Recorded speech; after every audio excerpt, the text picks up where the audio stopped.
In what could be our last chance to thank surviving veterans, we're being urged to come together to celebrate the 80th anniversary of VE Day this May.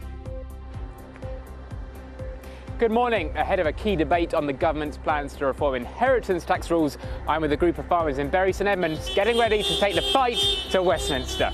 Here, a road in Somerset will be closed for the next 6 weeks to allow toads, newts and frogs to get to their breeding grounds. Yeah, every year, hundreds of them are killed by cars on the road near the city of Bath. So now the animals will be able to migrate safely during their peak breeding season with the support of human volunteers who will be patrolling the road.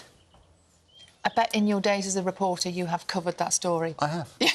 So you know that road. I think I was there the first time around. Were you one of the volunteers? And they go out with high-vis jackets and buckets and they literally pull them off the road and yeah. And how much of a disturbance is it if that road is closed? I can't remember. Oh, right, OK. But I'll go back through the archives. Let's look at the Monday morning papers, shall we? Start with The Guardian today, which is reporting that in 2022, 1,100 people in the UK developed the most dominant strain of lung cancer as a result of toxic air pollution. Not talking about smoking. The paper says it is the first time the figures have been compiled by the World Health Organization. The Times reports that state schools have no spare places in some year groups across dozens of councils in England, prompting fears that they will struggle to cope with increased demand due to what the paper describes as Labour's tax raid on private schools. Your pub needs you, reads the headline on the Daily Mirror today, as the paper says it is demanding urgent action in its campaign to save thousands of great British pubs. And this image of the singer Robbie Williams is on the front page of today's Express after he made the winning bid of £20,000 for, can you recognise them? They're comedian Eric Morecambe's glasses and pipe. You paid for them at auction. Yeah, we talked about that auction coming up, but it was Robbie who bought them, was it? Yeah, he was. He treated himself to the glasses and the pipe ahead of his 51st birthday, and he said he cried happy, childlike tears when he realised he'd won. They kind of suit him. They do. He looks good. Yeah. He got the pipe as well. Yeah. Full set. The whole thing, it works. 20 grand for Eric's glasses, 18 grand for a Harry Potter book. No. But not just any book. This is a first edition of the very first in the series, Philosopher's Stone.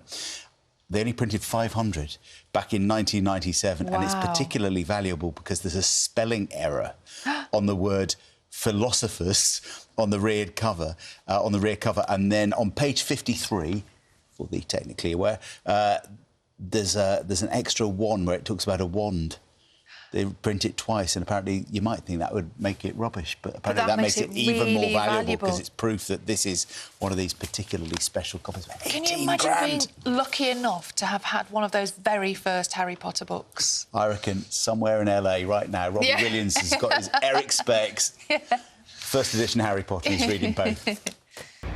The government deports hundreds of migrants who've been working in the UK illegally.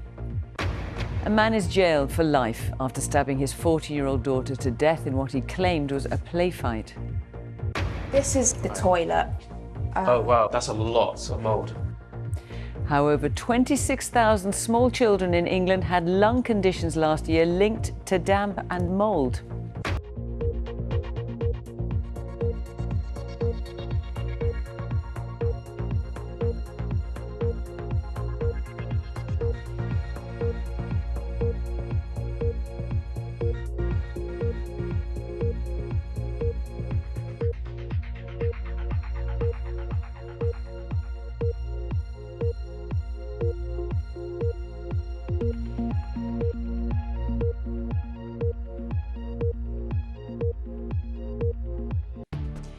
Farmers flock to Westminster to protest changes to inheritance tax.